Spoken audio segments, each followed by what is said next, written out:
Akashbani Imphal R.K.Gorani na pau pajari ahanbada maruiba pau Taranipan suba State Level Orange Festival ni kunmanga Rajapal Ajay Kumar Bhalana hudokre None Zila gi Fair Substation ngasi sangakre Pradhan Mantri Narendra Modi na ngasi Ethiopia sangsik apuman mifamda wangangani amasung ana laengi lamda mausari sinarak pahidak langthak singi matangda WHO gi aniswa malem thaki mifam ngasidagi New Delhi da hauragani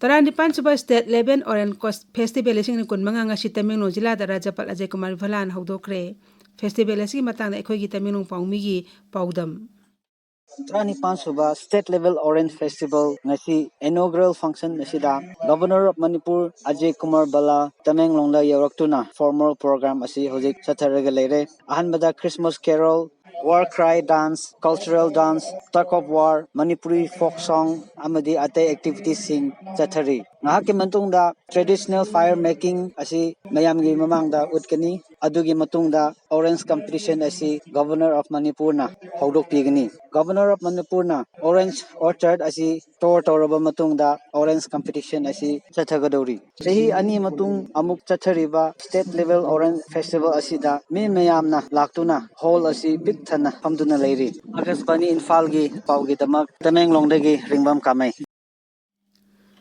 Tha sigi taramapan phawa chathagadaba festival asida komlagi pothok palongmi chahumromna saruk yari masida komla yamna hena puthopik atho hen tanagani masigi mathakta nat ki oiba jagoi isai amadi orange queen khanbi thorom singchu pangthokani Imphal Jila gi district NCD selna thokpa cherol madahai cancer nar bimoi singda lemna hidak langthak piragani khudong chaba si Imphal Jila gi Wangai Community Health Center da irai nimit khudingi fangani masigi mathakta cancer laina khangdong numbagi screening su lemna pangthokani National Highway Kontra Taret Imphal Jiribam Lambida Nongmoda Tangai Fadana Sangdaba Yadaba Polam Sing Puba Gari Kunipan Imphal Tamna Thorakre Khoi Jiribam Paumi Ngatem Beswajit na hai ngasi ayuk angan bedagi hauna Imphal Tamna Thokiba Gari Sing adugi manungda LPG Puba Gari Taret Petrol Puba Gari ani Diesel Puba Gari ama Bilata Mati Puba Gari mapan amde atay Polam Sing Puba Gari Sing yauri Lambi asta chathok chasin tawbada kudong thiba thoktanaba security na akanba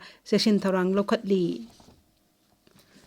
None ge fire substation ngasi None Jila Hills Area Committee ge chairman Dengalung Gamine Sangakre Thromadu da saruk yaraduna Manipur Fire Service ki director L Nabachandra na hai mayu langpok yawna mahousa ki khudong thiba thodok sing thorpa matamda miyamna matam chana fire service ta pau pibiyu masina mayu langpok thorakpa thingba amadi kanbada achog mating oigadori bani miyamna su fire service ki miyoi singna khudong thiba thokleiba mafam adu tamna lakpada lambida apanbe pibidana basum hangna apil tawkhi miyamna kaimu matamda khudong thiba hek thorbu matamda athuba matamda aikoina fire service ta pau pibugi heida bis thambiu asawna leiraga akoi fire service ta overhead set ama ko miyam ugire akoi mafam jida leiba osida tosina bigre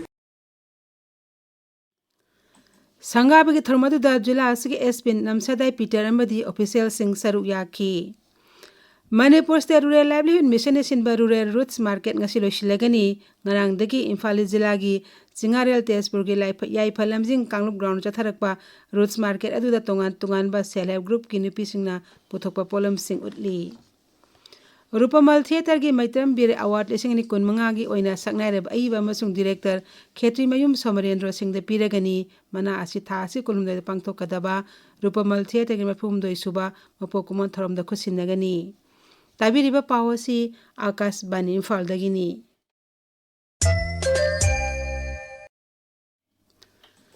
Pradhan Mantri Narendra Modi ngasi Ethiopia sangsit ki apun mifamda wangangani Pradhan Mantri Narendra Modi ngarang Ethiopia da thungkhibani Bharat amasung Ethiopia gi marakta yanasi ahum sahi tawnakre yanasi sing adugi manungda Ethiopia gi ambassador data center ama hangdokpa amasung United Nations peacekeeping na tengmang pinaba hengat hanna basingba yauri Pradhan Mantri Narendra Modi amasung Ethiopia gi Pradhan Mantri Dr. Abiy Ahmed Alina yanasi sing adu sahi tawnaki Madugi mathakta Bharat amasung Ethiopia laibak ani gi marakta lainariba mari gi matangdasu lusingba ani na kumna khanaki Laibak aduna Pradhan Mantri bu the great honor Nisan of Ethiopia manapiduna ikai khumna utki Leibak ahumgi khongsit aroiba khongchata Sri Modi ngasi numidang warang Oman da thungani mahangna leibak adu awang wathaki mute sing unaduna leibak ani oiba marigi matangda wafam kaya khanagani.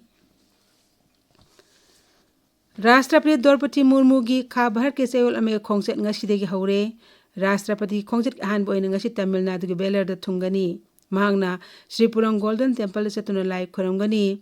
Draupadi Murmu na meditation pavilion ama sangagani amasung temple adu complex ta usara thagani.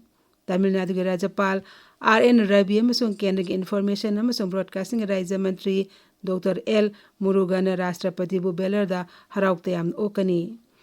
Srimati Murmu gi tha asi kunte phawa chathak pangthokadaba khongset asi manungda Karnataka amasung Telangana da susatkani.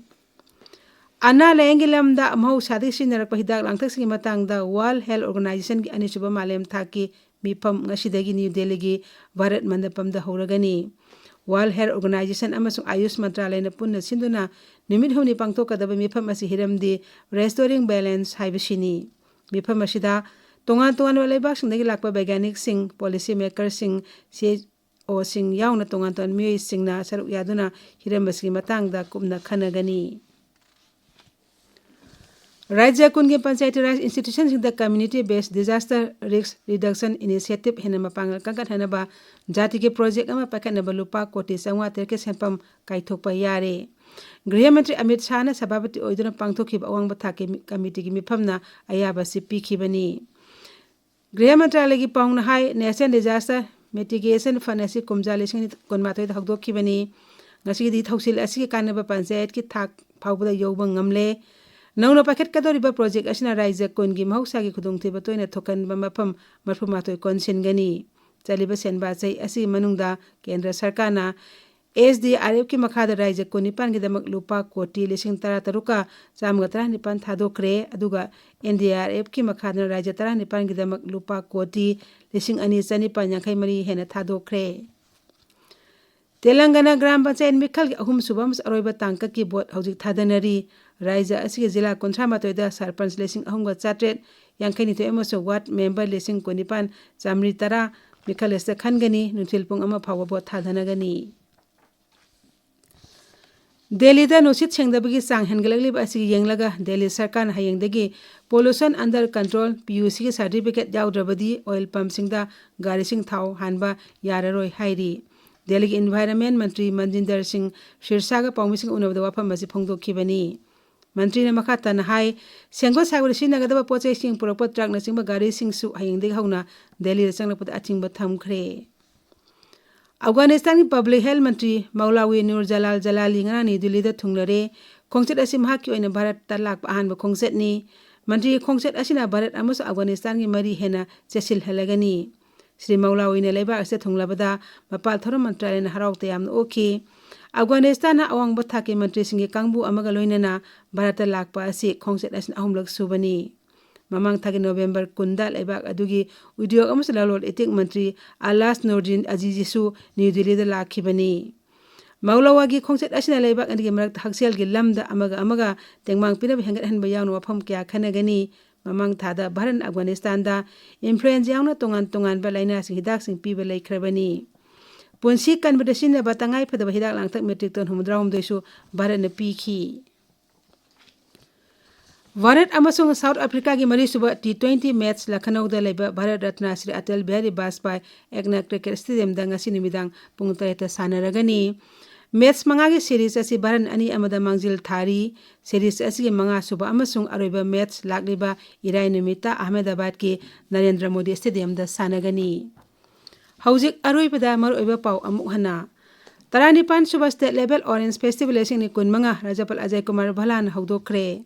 None zila gi fire substation ngasi sangakre. Pradhan Mantri Narendra Modi na ngasi Ethiopia sangsad ki apun memifamda wa ngangani amasung ana layengi lamda mahusari sijinarakpa hidak langthak singi matangda WHO gi anisuba malem thaki mifam ngasidagi New Delhi da hauragani pauloi jare.